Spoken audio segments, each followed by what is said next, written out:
button. All right. I'm super excited about this. Okay, let me pull up my. And so, just for So some reference, Michael, this is a PTG, Piano Technicians Guild event held in your hometown, or no, this was actually down in Florida. So I'm in Indiana. This is the okay, Southeast Regional Conference that was held in Jacksonville, Florida. got it. Okay, So it was one of the events that was listed on the PTG events page. And so it, had all kinds of different sessions throughout the day. And then what I wanted to talk about was the PTG playground that they had set up, and they had multiple stations of different technical tasks to work through. So the first one was, how do you use a micrometer? So brilliant. every single station had you can see the QR code, and that gave a link to a video that they did demonstration on the video and walked you through what you're trying to do. And then in this station, you wrote down measurements for each one. So there was block number 1, block number 2, 3, 4, and then the exam. And so, in this, are they also telling you the formulas to figure out? Yes. Okay, wow. Okay, Yeah. Yeah, So for example, on the strings on the block number 3, there's yep. 4 different strings. So in the video, they talk about, okay, here's how you measure it. Here's how you do the conversion for gauge. And so on the little slip of paper that you wrote down, which you can kind of see in the upper right corners where the papers that everybody got a copy of, you would Brilliant. write that down. And then on the bottom of each one of the blocks was the answer key, except for on the exam one, you went through and then you talked to the proctor there and they had an answer key, and then talk through if you had any issues or not. Interesting. So I'm guessing you have the tuning pins, the front rail, balance rail pins, center Yep. pins, Yep. strings. Yep. What other ones? Center pins in the back. Center pins? Back number 4 is center pins. Okay. Did that one have keys on it too? The one I did had keys. There's a key top. Yeah, on the exam, there's actually a key top there that's kind of screwed onto the back of that block. Oh, and you take the measurement of the key top? Yeah, you take a key top thickness measurement. They had this at the PTG I went to last month. It was pretty cool. Wow. Yeah, Oh, so they have more stations than what they set up in this event. okay.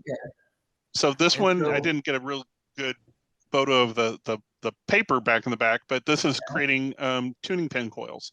So you would create your coils, and then you would put it onto one of the pins. There's actually a second pin on the left-hand side.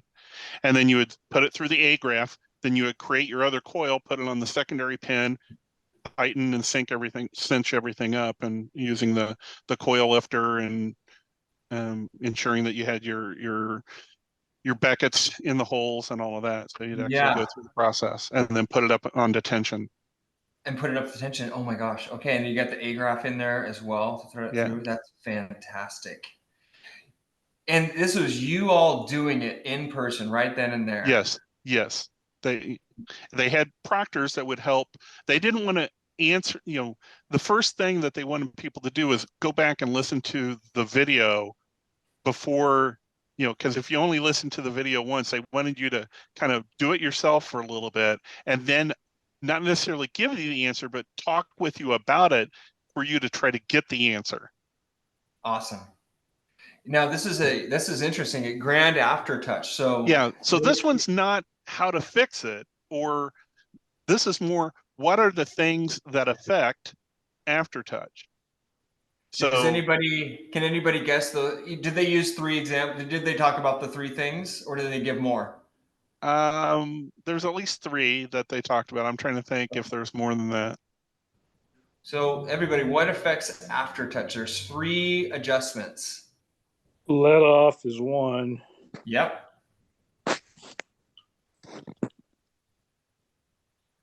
The other one is blow distance or hammer line, distance between the hammer and the string. The final one is right there. You got your dip. So dip, let off, and blow distance. That's fantastic. Yeah, so go back on that. So yeah, there's 5 slots on the card to adjust key dip. Then there's a lever on the capstan to set your blow distance from middle to less to more. Oh, that's how they did it. Yeah. Oh, fantastic. That's great. And Oh, then yeah, there we they had a go. station just practicing bending wire with big gauge wire Yes. to so the video would walk you through how to set up the loops to do string Mhm. splicing.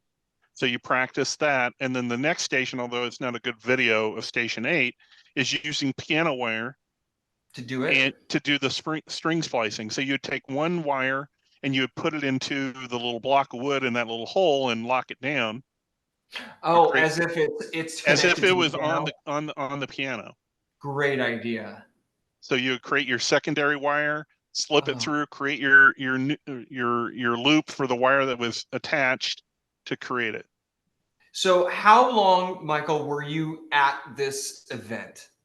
It was Wednesday through Saturday, so Okay, how 3 much time days. did you spend in these stations? Like, was it the most part of a One, day? two.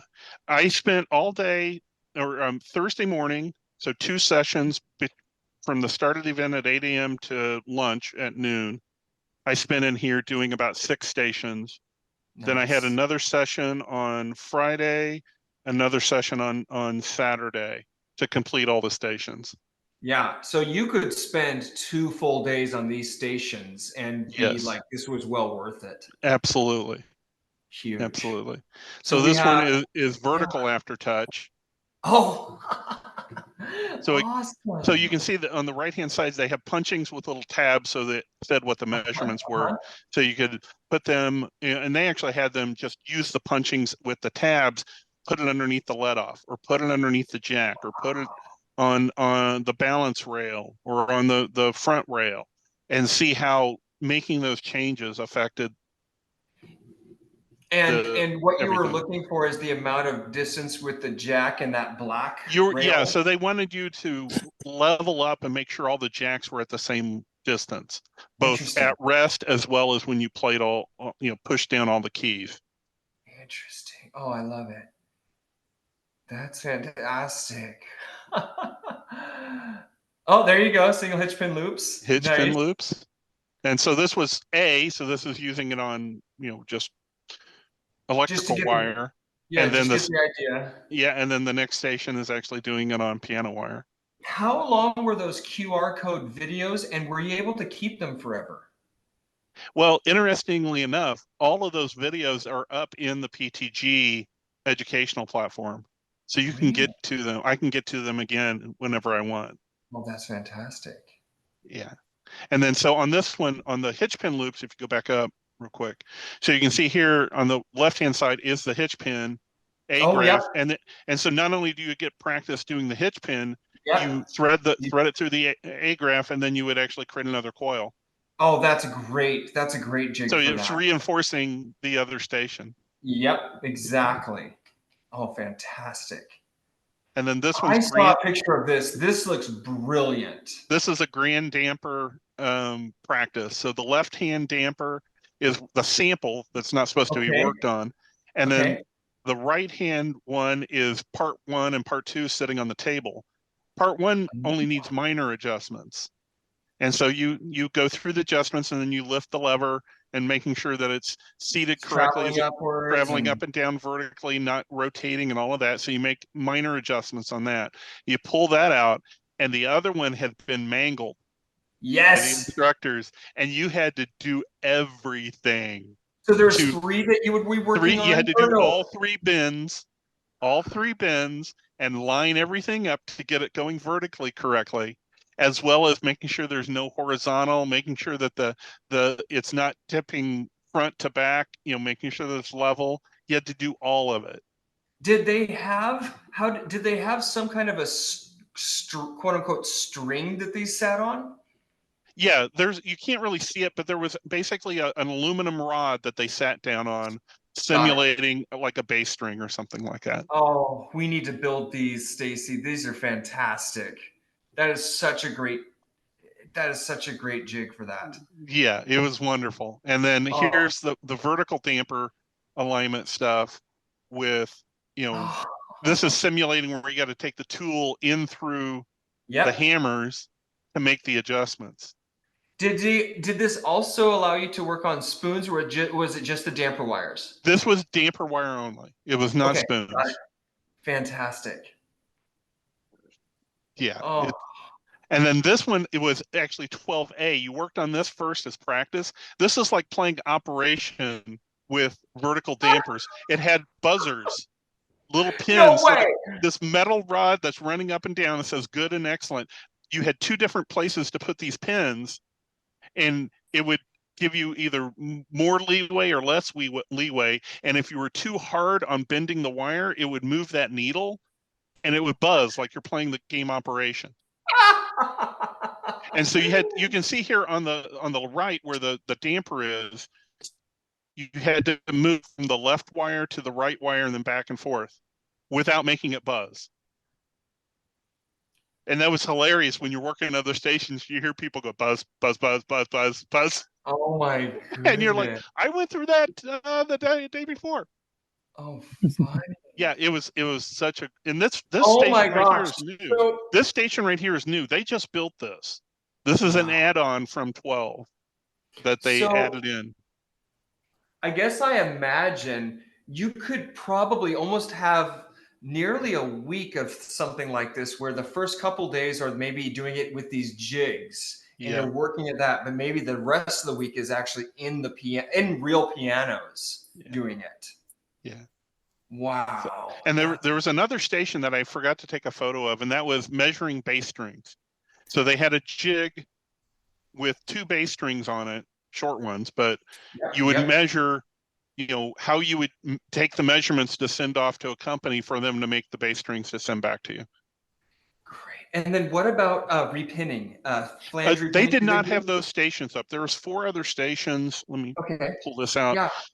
and read off what the other stations were that I'm they so did not curious. have up and operational. Because I'm guessing they it was prob- flange bushing. They didn't have, they didn't have the room in that room. It was a pretty small room. So yeah, repinning a hammer, which is what you were, or equivalent of what you're doing the other day.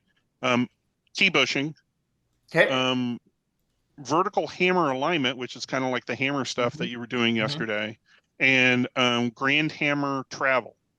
So I'm not too sure what all was involved in that, but I assume it's alignment for a grand.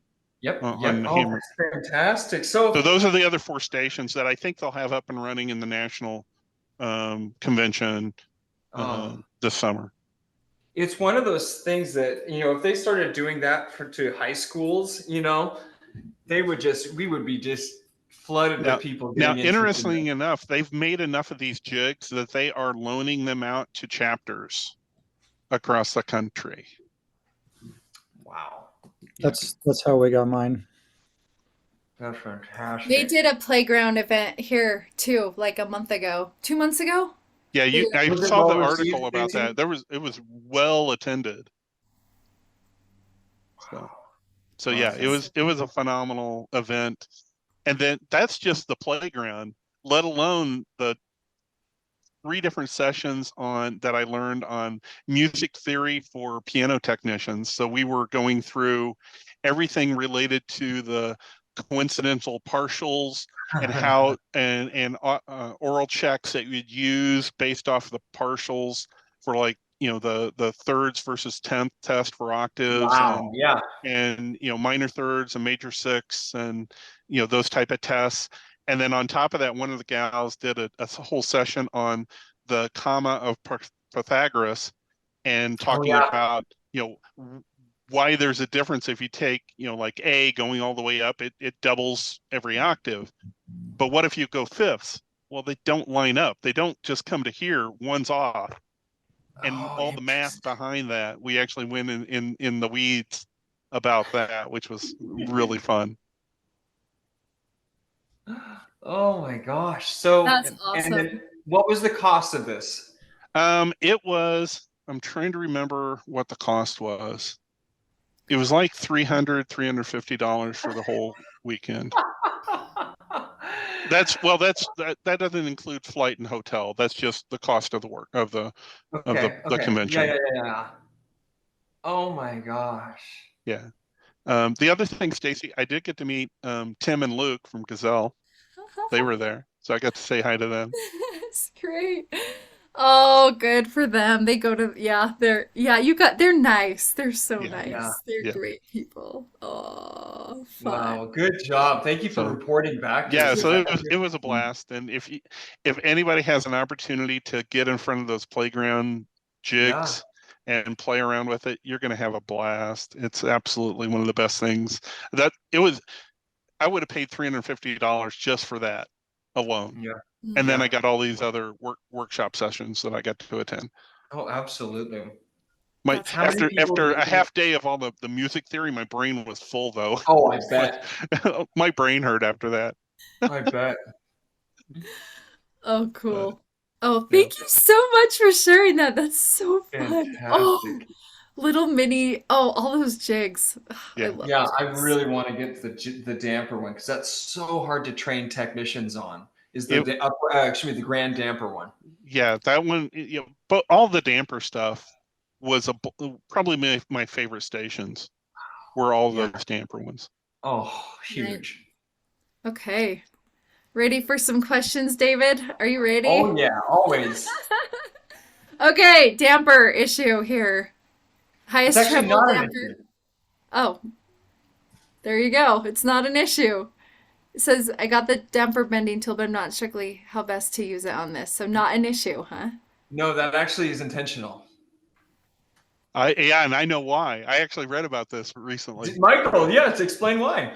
So as you're going off of the ones that have dampers to the undampered high treble, they do this on purpose that either one or two of the strings they don't damp so that you have a transition from the fully damped ones to the undamped ones. Stacy, I'm just gonna take off. Michael's in charge now. So Michael, No, no, don't do that to me, that David. was No. so. That's I just got lucky that I just read about that. that's so great. that's so So cool. Nice. yeah, Yeah. that's exactly Okay. it. Yeah, That's it's exactly not a it. problem. Could I Oh, ask could I still ask a question about that? yeah. Sure. Yeah. I think I was struggling with, I watched the videos of you doing it on an action model, but like in an actual piano, just as I was just trying to get a feel for the tool going through, and it felt like I was just gonna like snap something in there. I mean, and so I think in Let me look at general, the action model. I'll be right back because we need to see it. Hold on just a second. So I'll talk to that a little bit, Andy. Since I was working on those jigs, and it was really great that they created the one that created the buzz, because you're right, you have to learn the technique of how much is too much to bend, because if you bend too much, you potentially can break the flanges that are sitting down on the weapons and stuff.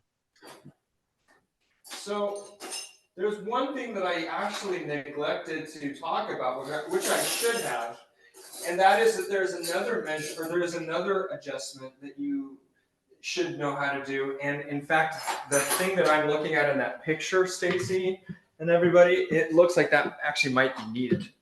So if you pull up that picture a little bit, just really quick, of that damper, it's actually not fully in line with the others. The damper head itself, it's twisted. Oh, wow.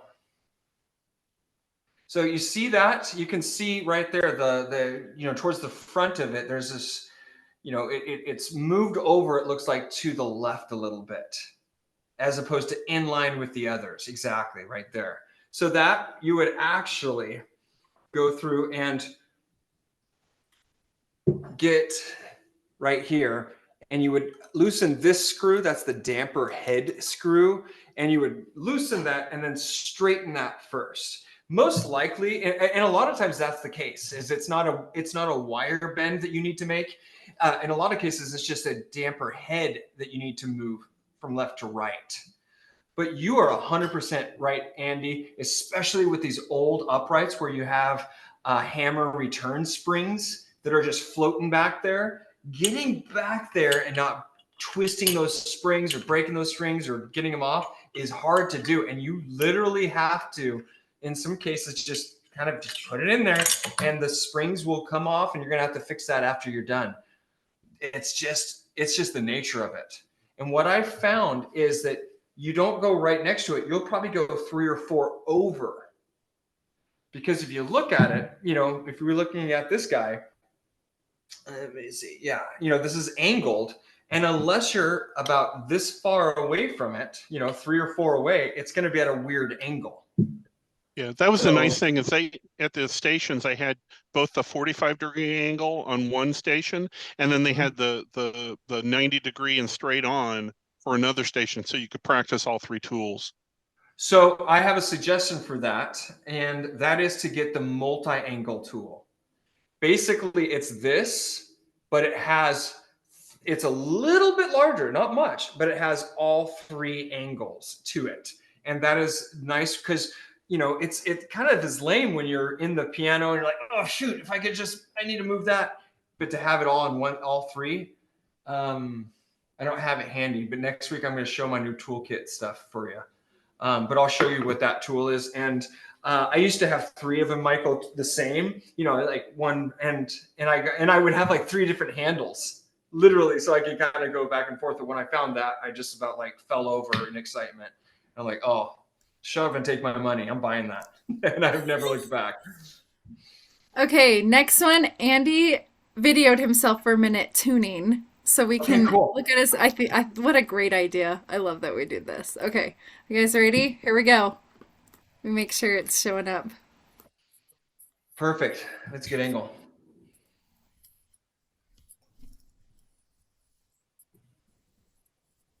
Am I supposed to hear sound or? Yeah, there's no sound coming through. You can't hear it? Nope.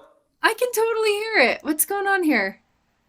Why can't you? But you can hear me. Yeah. Weird. How do I make it? Okay, I'm not sure. Maybe Is there a setting under the view options at the top? Yeah, I'm looking. Sorry, I'm like, ah.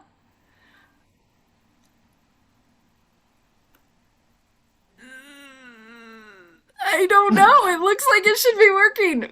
Can you do it by seeing it? Oh no, you need to hear it. Okay, let's go to the next one while I figure that out, because I'm gonna figure it out. I'm gonna figure it out. I'm good at figuring things out. We will get to you, Andy. This one. Oh, this would be maybe a good class for the future. Can we go over fixing or replacing key tops? Well, we did that one already. Did we do that one already for you? Oh, Well, we talked about that one. we talked Yeah. about, yeah, I guess we kind of did talk about it. Rebushing question. What do I do about this when the key is broken or right here? Key's broken where the bushing should go. That's a hard one. Yeah. So in general, a lot of times that's an issue when somebody went to go and crimp it with the easing pliers. A lot of that's being too aggressive, and a lot of times there's enough of the wood fibers in there that you can actually, obviously the key bushing's out of there. You would just basically reinforce with glue, glue and get it so that the integrity of the strength is back, and then you would go ahead and insert another key bushing on that right-hand side. It looks like the wood is still there. It's just the key bushing is removed. Is that the case? No, it's very thin, like half the wood came out of it. Half the wood came out of it. And so what I've done in that case is if there is still wood, if there is still a wall that's still fairly sizable, I've doubled up the amount of key bushing material. I've instead of, or do an extra large one on that side, use a large felt or 2 thinner ones. I've done that before and it's worked pretty well. The only other remedy, and it is not great, because it takes forever, is you literally channel out a large square on that side and graft in a whole nother piece of wood. And and then you paint it black and sand it, make it look perfect. But that is a big repair. So you would cut through the side and just make a whole new wall. Okay. Yep, exactly. 100%, Justin. Yeah, that doesn't sound fun. No. Yeah, no, it's not fun. It's not fun. You need some machinery tools to do that. All right, next one. Yeah. This is a great question. Does anyone have experience with Entropy piano tuning software? It's free software. I've downloaded it, tinkered with it. Haven't tuned a piano with it yet. Has anyone played with that? I've never even heard of it. But I'm kind of out of the ETD game just because I've been with CyberTuner. That's interesting. But one of the things I am going to be working with Dean on and the guys is figuring out a way to do a monthly subscription for CyberTuner for people that want to try it out and test it out. Because just kind of being able to get that lower threshold of entry. But that's interesting. How much does this entry piano tuner software cost, or is it free? It's free. Entropy. Yeah. I haven't. No, does somebody have it on their phone that they can kind of just show what the interface looks like? I'd be curious. Entropy piano tuning software. Yeah, I could just Google it. Yeah. Let's just look. You guys can still see my screen, huh? Oh, that's yeah, true. we can see it. Yeah. If nothing else, hit the user manual. Yeah. Huh. Yeah, free download.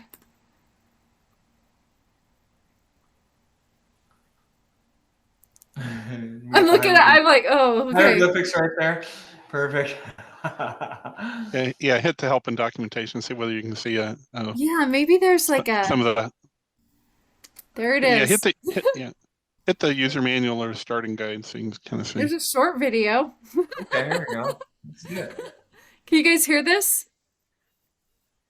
No. You guys hear it? I don't know why you guys. That being said, we could just look at the user interface right there. It's playing beautiful. It's playing beautiful piano music. No one's talking. I can't believe you guys can't hear that. He welcomed us. He has a very thick accent. It's beautiful, though. What kind of accent is it, Stacey? This is an upright here, and this is the first thing we do. It's like that. It's beautiful. I love accents. I don't want to make fun of it. I'm not trying to. No, it's great. You did great. I didn't know if it was going to be Australian or what. Crikey, this is a great piano. How long is this? Oh, it's like 5 minutes. But so that's another option out there. I've never heard of this, but I do know that there's more stuff out there. Yeah, maybe it's. I mean, I'm always curious, especially, I don't know. That sounds like it might be cool. Let me find okay, here we go. Yeah, so I don't know. We don't know. Never also considering buying the kit from PTA. Yep. Aside from the tools included in that kit, what else would be handy to have? What types of what else would you That's a good tool question. Oh. That goes back to our tool day that we had, 6-8 weeks ago or something like that. So Andy, I should send you the link to our tool video. Yes, let's hold off on that. I'm not here to steal anything away from PTA, but if there was magically a David Artisan school, I would be doing a different tool kit, and I can kind of go into that a little bit. That would be fun. Let's talk tools. Let's talk tools on Monday. And I'm going to show you, because I'm doing some more service work and I'm having fun with it. I was at a call today, which is, it's always nice to kind of re-dip the toe back in the water and be like, okay, what's fun? What's working? And I got this nifty, adorable little doctor's bag and this new vacuum that I love and some more hand tools that I'm like simplified. And it's chef's kiss. I'll bring that on Monday. So we'll look at what I would have. And maybe there's some other options that is more affordable that you can get exactly what you need. And then you can at least go from there. That sounds great. Okay, this is from Robert. Heating a hammer shank to keep it from rubbing against its neighbor. Good question. It still rubs against. I don't know. Did you send a picture in, Robert? I don't think I got a picture. A while back, but yeah, it's basically it's rubbing against at an angle. Okay. But I adjusted the flange screw, still rubs, and yep. I'm going to do this, but I'm not sure. Are you turning the actual hammer, or are you pushing the shank over? I have this fear of breaking the shank. There are three. There are three ways of moving the hammer over. There's doing it in the head. Obviously, what you would do is you would carefully, using an embossing gun, heat up the shank, heat up the, and again, you don't want to heat up that glue collar. You want to heat up the shank. So we want to heat right, usually I pivot the hammer forward, heat up the shank, and then pivot it. Another thing is like what you said, Robert, is pivoting the flange over so it's moved over. The third one, and the most terrifying one, is actually using these specialty frowny smiley pliers. And they're typically used for, say, brass rail flanges where you can't pivot it over, but you need the hammer to go over. And basically, let me show you a picture with it, because I thought I had some here, but I don't. Shows you how often I use them. But basically, these pliers look like this. Oh, this is super janky. It's not going to look right.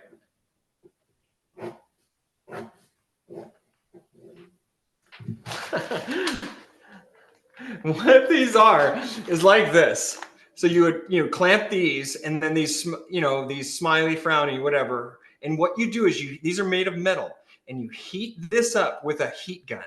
You heat these up so that they're like red hot. And what you do, pretend this had those smiley frownies on it, is you would insert this in there, and it bends the shank. It literally bends the shank over. It is a scary process. So usually you don't have to do that unless you are unable to move that shank over by pivoting the flange. I'm guessing it's a newer one, Robert, and you can still pivot the flange. I can pivot, yes, but I didn't do the screw right, but it's still rubbing, but I think the head is at an angle. So you're saying heat the shank, pivot the head. Heat the shank, yeah. Move it over so that you can see that all of those shanks are even. It's even with the other shanks, and hopefully it'll be where it needs to be. And then pivot the head.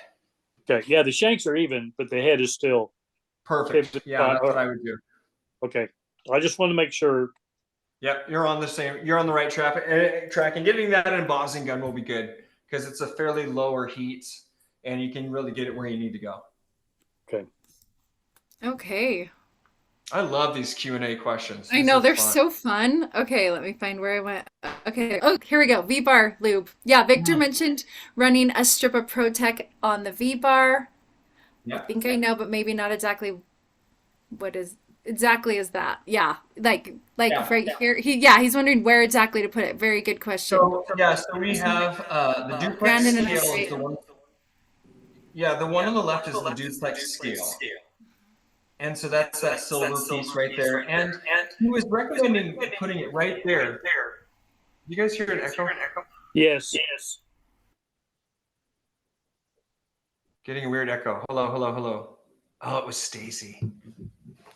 So yeah, that's on the left-hand side is duplex scale. He was recommending putting it right there in the center of those mounds. And then on the right-hand side, that's duplex, or that's the what is that called? The pressure bar. Pressure bar. Thank you. And what you do is you just put a little bit in a hypo bottle with a needle, and it's that ProTech, and you just kind of do a quick line, a little drizzle. And again, it's not much. We don't want much to go in there, just enough to go and just kind of go underneath and in that string area right there. So I don't see any downside to this. On the non-speaking length, or just right in the center of that? Yeah, you would actually literally put it right where that on the right-hand side, there's that arrow. That's exactly what you do and you would just run it all the way through right there on the top side so that gravity can let it fall down. And what does that do? It basically lubricates the string and that connection point. That lubricant will go and kind of go around the string and in theory make it so that when you're making those adjustments, it'll be more smooth of a transition. All right. Can I follow up on the grand? Those V-bars look staggered. Are you going to do a little strip of three, and just move it on up, or? Yeah. So I think this is a better plan for uprights. I don't know how you would do it for grands.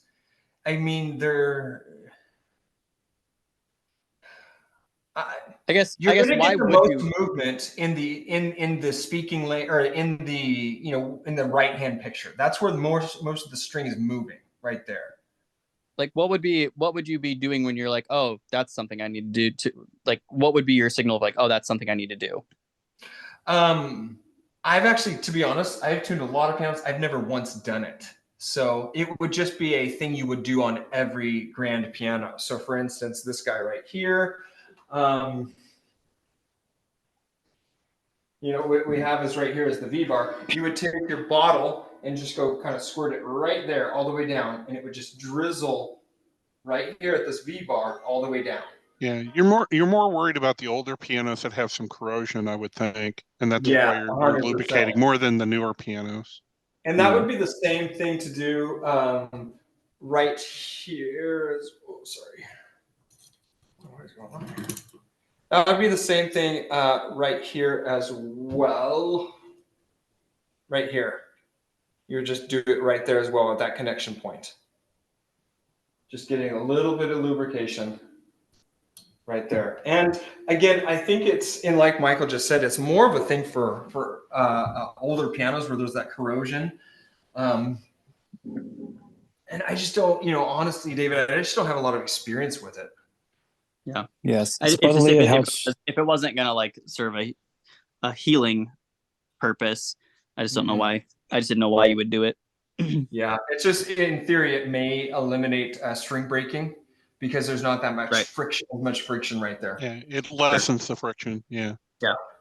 Good question. That's the theory behind it anyway. Yeah. Okay, am I still echoing? I'm so sorry. No, you're good.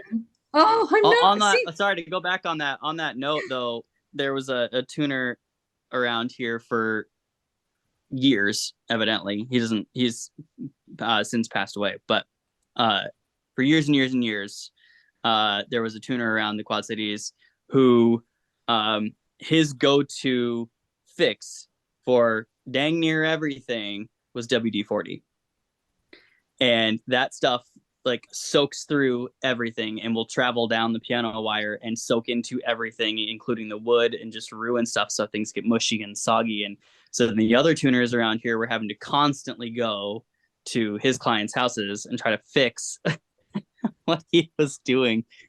And I saw some video the other day where they were talking about WD-40, and I'm like, my skin started to crawl. I was like, absolutely not. So don't do it. No, just don't do it. Yeah. What were those logos? Oh, What? this is a fun one. Are you ready? I'm so, Yeah. it's okay that I'm sharing this, right? Yeah, Andy?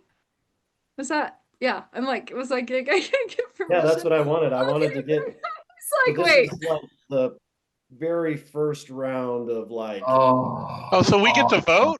I love this. Ideas. This is awesome. I get This is several great. revisions, but yeah, I just kind of just love to hear conceptual feedback. I like option A probably the best.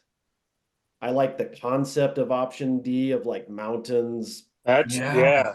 Keys. So I sort of sketched out below like a version that I think would be better. My favorite is either option A or option D. I'm not as much of a fan on the I center ones. I go the same thing. I mean, option D, that's so cool. That one's That's much more clever. iconic, definitely. Yeah. Very clever. I love D. That's super clever. Um, It's more memorable. I was a sure. graphic designer for a while. A and D are the best ones because they'll scale better for small and big stuff. Because like C and B, if you try and make them small for like a letterhead or something, you won't see the logo very well. So A and D would be better. If you could get a bigger font on D, that's the only thing that's a little difficult. Yeah. Yeah, What do maybe you get like rid of the circle and just do bigger option text. option A, Andy?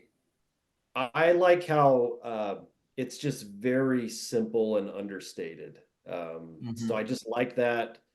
The thing I'm hesitant with like option D is that it sort of looks like an Adidas logo. It's like it Really? doesn't. It's like mountains, but it also it doesn't really convey like it.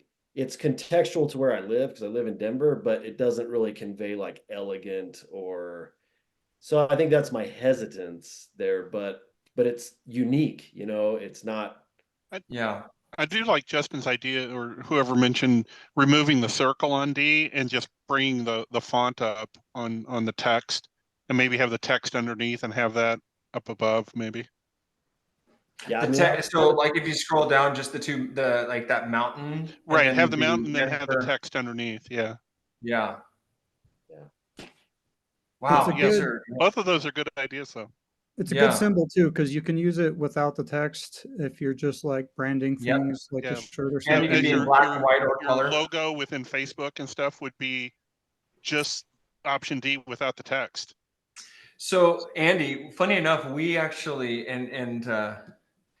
is Justin, you're probably gonna hate us for this because you're like, oh, those aren't the way to go. But we wanted to kind of do a fun, interesting logo rendition. So we actually contacted somebody on Fiverr, and we said, here, just do what you can. We think about something, and then they come up with, it was like 8 or 12 renditions. It was like $70.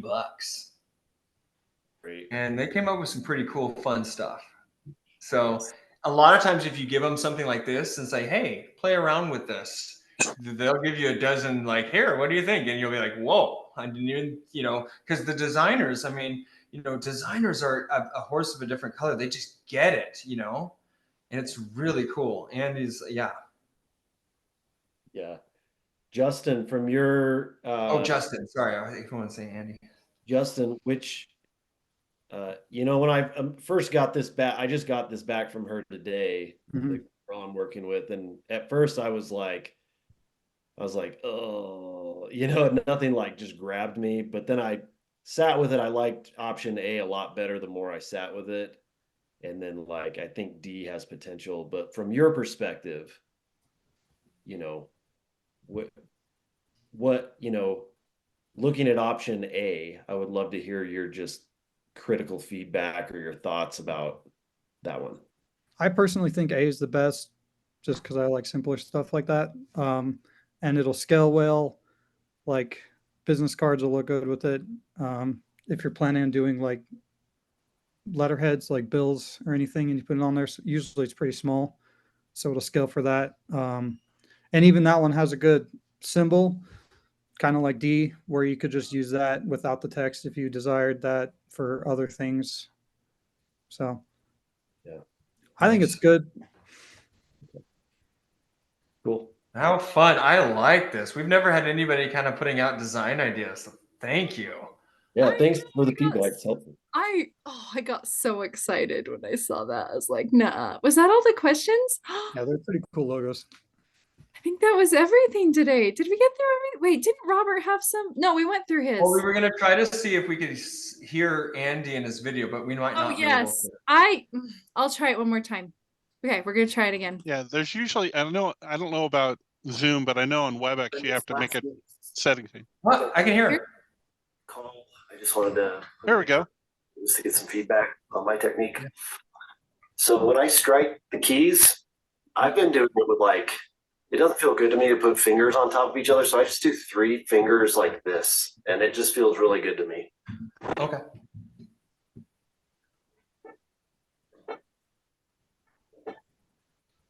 Oh no. Yeah. Yeah, your angle is just right. You're using, you're right inside with that upright in the piano and the key bed. That's perfect. It looks like the tempo or, how you're striking it is just fine. I can't hear it, but it sounds like you're letting the string ring out just right. Yeah. Love feedback. Yeah, I would say, I'm looking at it. No, that's 100%. That looks good. How tall are you, Andy? I'm 6'1". Okay, so yeah, you're gonna be fine. You're gonna be on the little taller side. So you're, because I noticed, I'm like, oh, I don't know how tall that upright is, but you're definitely it's lower. But I see that you spread your legs quite a bit so that you could get to the right height, so that it's not way below you. So that was good. So 100%. Good job. How fun. Yeah. So, how many of you feel like you have the right amount of tools to go out on service? No, Robert's shaking his head. Andy, you feel like you're good. There's David, still so things I Johnny, think I need to so. buy. Okay. It definitely- depends Yeah, but what it is. I buy a tool, then I go out, and then it's something completely different. And I go, Yeah. oh, I need to buy another tool. Okay. We'll do tool talk, tool time. What is it? Did you guys ever watch Home Improvement? Tool time. So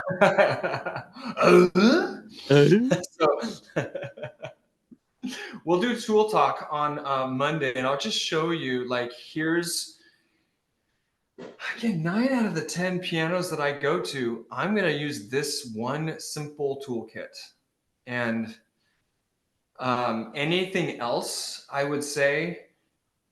Even if you wanted to be like, I know I need to get at least cross this off the list, and everything else is another service call, and that this is a good way of thinking about it. Okay, so I'm going to show you the kit that I will take into a university, I will take into a concert, I will take into all these places, and if I don't have what it takes for this kit to do the work, I'm setting up a service call at another time, and that way you can at least see, and we'll also figure out just how much this kit costs, and we'll just say, okay, how much was it? And then in the meantime, we'll also put together the list and send it. Again, this is going to be on the Facebook, so make sure everybody's on the Facebook one, because we're going to start posting stuff like this. We'll have the tool list, where you get it, and I think how much they cost. Hey, Stacy, do you have a copy of the PTG PACE reference checklist? Do you have a copy of that PDF? It gives a good list of tools and materials for different functions. I do, and I don't know where it is but if I find it, I'm gonna make a note. I can send you a link to it. So I'll email that to you. That way, if you don't find it, you'll have a copy of it. Oh, because that's really good, because it talks about, for regulation, you need these type of tools. For string repairs, you need these type of tools. So if you're only working on certain jobs, then you'll have a tool set for that job. I have so many lists of tools, like so many. I have to just find which one was which. So I have a question for you. There's in our industry, there's 2 types of people working on pianos. There's piano tuners, and then there's more piano technicians. How many of you are wanting to do more of that rounded work versus more just the tuning work?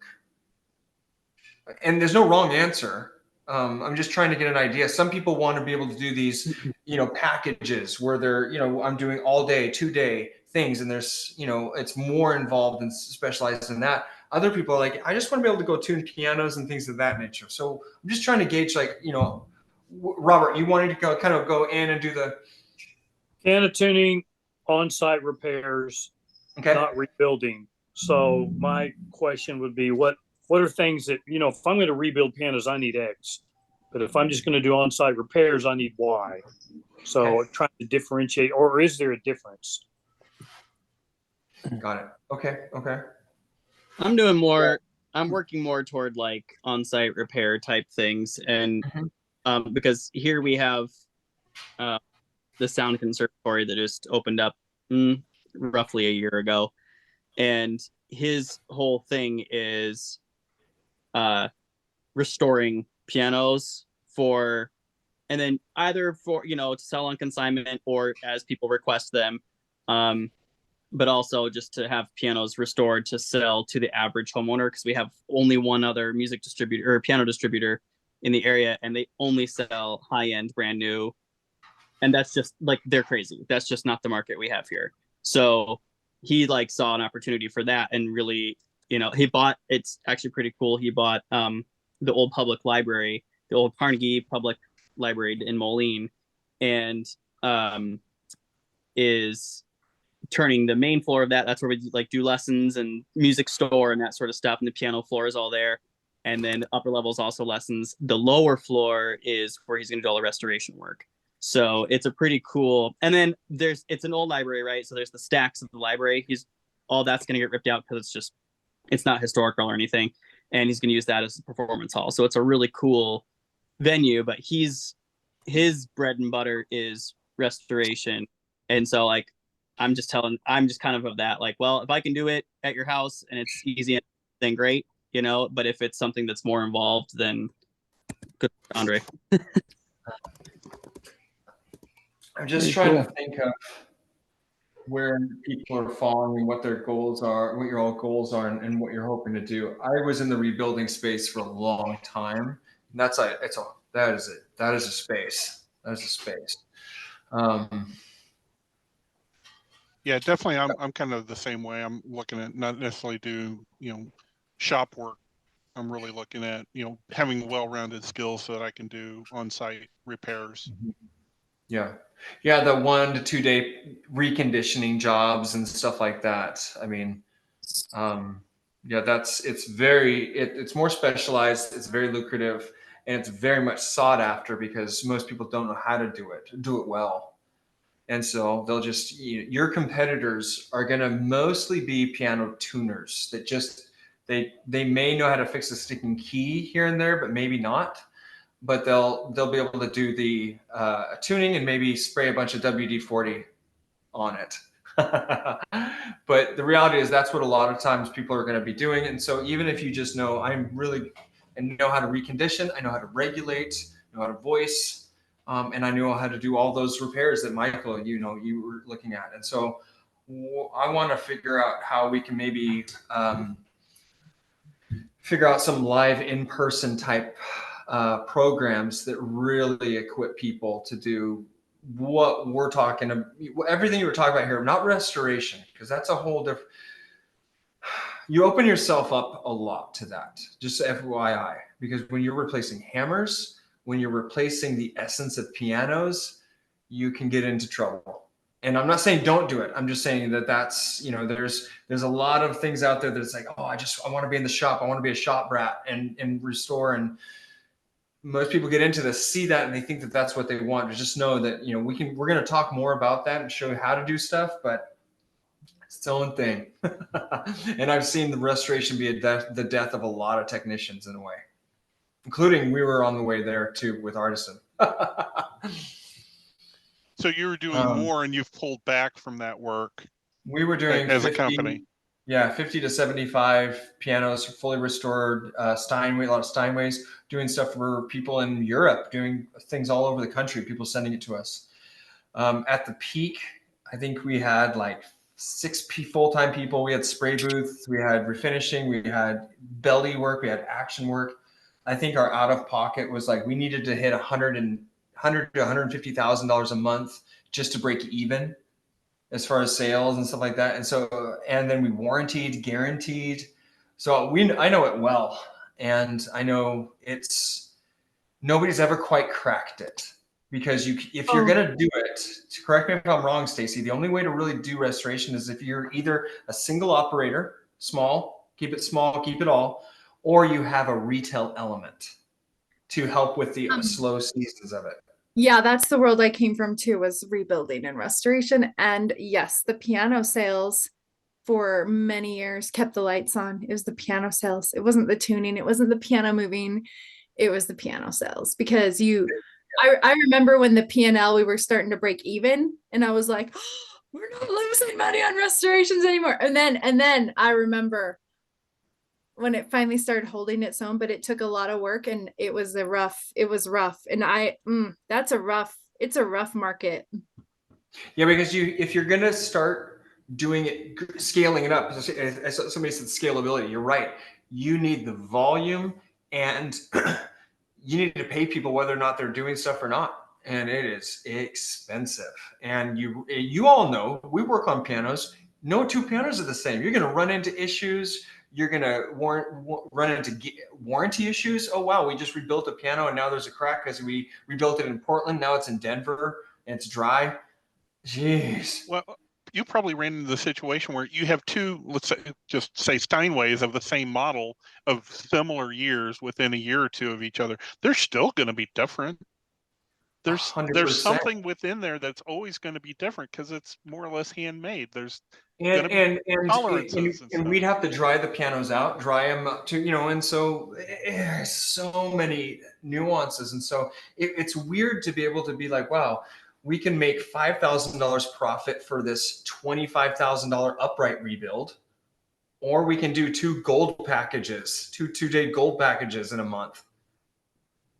And a gold package just as are like 2-day service packages that Artisan does for $2,500 a piece. And it's just, there's a joke in the industry that piano tuning funds my hobby, which is piano restoration. You'll hear that a lot. And that is kind of the truth. The piano tuning funds my hobby, which is the piano restoration. So I'm not trying to discourage you. I've just seen a lot of technicians, and Stacey, you and I know some of them that are like, you know what, I'm going to get into the restoration world. And I'm like, I did it. I got the picture. We did it. And we made money. We lost a lot of money. And now we're doing stuff differently. Well, you won't make a profit on the first. If you break even, that's amazing, right? If you're not counting your labor. but you it, never count your labor early on. It does give you credibility, though. On the plus side, you do have this credibility. Like I can, that is a cool thing to be able to say you can do. You don't have to do a scaled up version of it. You could do really onesie twosies and And I have such a soft heart for those old antiques that like are family heirlooms, and people crying and telling me their stories of their, oh gosh, it just spoke to my soul like big time when I was in there. So I would say that it is probably the most rewarding work to fully restore somebody's piano. They come in and they're crying. They're just amazed. That is so rewarding. And that is the one thing I miss. That's the one thing I miss. And the piano legs were so gorgeous on those pianos. I love piano legs. Oh, yeah. So we'll get into some rebuilding because I do want to show you all how to replace hammers. That would be something, replacing hammers, shanks, flanges, whippings, rebuilding the actions. That's something that should definitely be in your wheelhouse, knowing what to do, how to do way-offs and stuff like that, and really getting an idea for what the formula is for that. Long-term, we can do that. The nice thing is, in today's day and age, you can send samples for hammer, shanks, and flanges to Renner.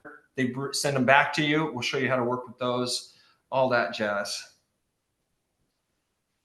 But yeah, hey David, I did get to meet a technician there at the conference that had been in business for 52 years. What? 52 years? 52 years. They still like it? Yeah, he said he's mostly doing shop work now, but which is kind of funny because you're talking about that. It's one of those fields that you could do until you don't want to, it's so nice. Yeah, another gentleman who is close to 50 years in the business says, yeah, I don't do the 9 pianos a day anymore. He says, I'll do one in the morning and one in the afternoon. How old was he? I don't know his age, but he had been in the business 47 years. So yeah, he's doing one in the morning, one in the evening at $200 a pop. He's bringing in $400 a day. That's not too bad. Yeah, exactly. He's semi-retired. It's ridiculous when you start to think about it. Granted, you need the customers, but that's easier than it's ever been in today's climate for piano tuners. That's true, and your overhead is really quite low once you get the skills and the tools. You can make the overhead really. It's really reasonable. So, I'm excited for all of you. Can I ask you all a question? I think most everybody here took the online piano tuning and servicing course. Is that like the max somebody would ever pay for an online course? Or if there was a super course, would people be like, no, I'd pay for a super course that tells me how to restore or recondition or do these packages, gives me a thorough? Or is it like, no, I'm never going to pay more than $1,500 for an online course? I'm just curious to the group. I paid 10 grand for online courses before. So yeah. Oh wow. But the return on, but it made sense because the return on investment was there with, so I think. So you look at the ROI. Yeah, it all depends on the return on investment, I think. Yeah, I'd have to look at, whether it would make sense to spend, $2,000-3,000, or like Andy said, 10,000.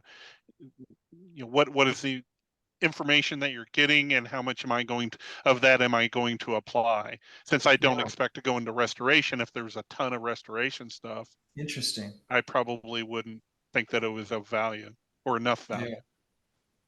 You could probably do like a mix and match thing where if someone doesn't think they're going to need restoration, they just don't select that part of the course. Yeah. Yeah, you might tier it where you have, A, B, and C being the full gambit. I think if you blended the on-site things, to me that's where you could pay 1,500 for a basic online course. You could pay $5,000 though for an online course plus 4 one-on-one coaching sessions plus or whatever, plus an in-person thing, whatever. Interesting. Now, all of you are hopefully going to get to the point where you have customers and you're out there doing the field work and things of that nature. That would cut into your ability to partake in a live mentorship thing like this. Maybe you can watch the videos, but I'm just curious, is this something as you get busier that you will want to still engage in? Or is it like, oh, I probably watch the videos, or I would, I'm just curious about that. And there's no wrong answer. I feel like if I was getting busy enough, I'd still probably block time out of the day to do this because it's nice to get feedback and stuff. Mm-hmm. Yeah, I think it would be one of those things for me that I wouldn't necessarily join every session, but I would want to try to block out at least one session a week to come back, especially since we're on opposite time zones. So it actually makes it easier for me to be here in the evening. And if I were going to customer sites, I'd have a day of customers, come back, get dinner, and then chat with you guys. So I think that would be effective. Do you find it easier in the morning or evenings? Right now, either one. Yeah. Because I'm not, if I was doing customer stuff and, the 10 o'clock one on Fridays overlapped with that, then I wouldn't be able to join the morning call. But yeah, we're just trying to think of, the memberships and stuff like that, because we have this huge segment of people that just can't join. Yeah. So that's a different thing that they're hoping for and getting than what you all are, the people that get to interact get. And so we're trying to figure out how to make it fair for everyone. Yeah. And I do have an advantage of, I don't have a job right now. I'm semi-retired and I get to train being a piano technician all day long and spend as much time or a little time per day as I want to right now. So I have a big advantage over a lot of people. Yeah. Awesome. Well, I was just kind of curious about something. This has been going through my head on what does it take to really empower people and train people and make it so that they're at the end of whatever it is, really pretty good. Because I've worked with technicians that have graduated just about every course, including North Bennett, and I have thoughts on each one. So networking is important, especially being out here by myself. Yeah. For the most part. Yeah, I think that for me, being able to network with you guys has been invaluable to me joining the local chapter and being able to network with them. And, it cost me probably a little over $1,000 all told for the flights, hotel, and the conference.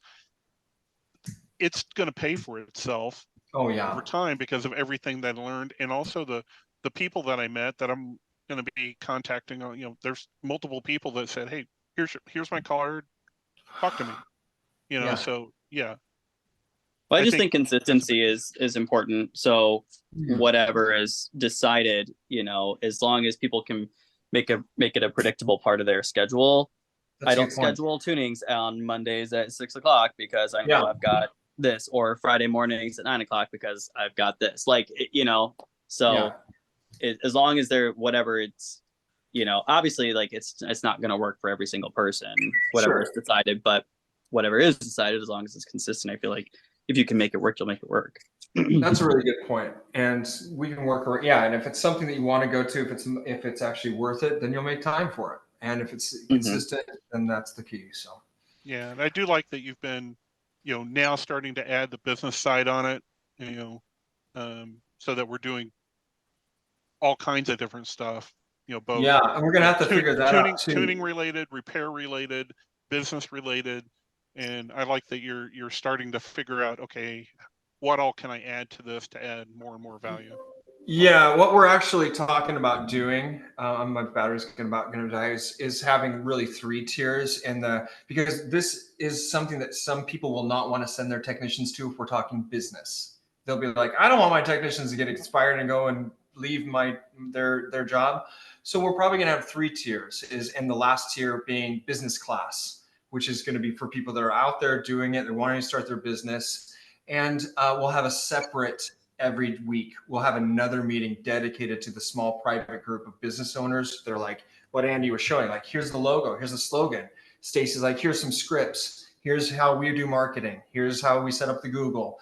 And we'll call that more business class because we don't want to, because some people are like, I'm not going to do this business stuff, or I don't want my students to do business. So we'll have to, we're navigating all that. So I'm glad that you're finding the business stuff helpful.